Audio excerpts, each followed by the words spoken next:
Cambogia,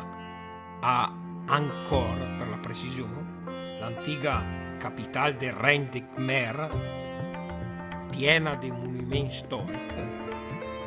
che è il grandissimo Tempi Phnom Baking, che le sta costruito più di 1000 anni fa, con di concessione filosofica scientifica dell'antica religione indiana. La Tour Grande centrale, che la rappresenta la montagna sacra Meru, la domina un mar de 100 tour più piccolo,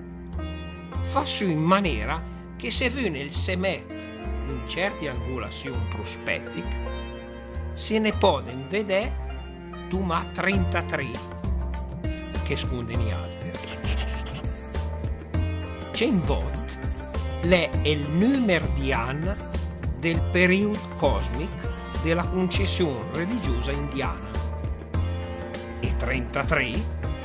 in i dei che vive sulla montagna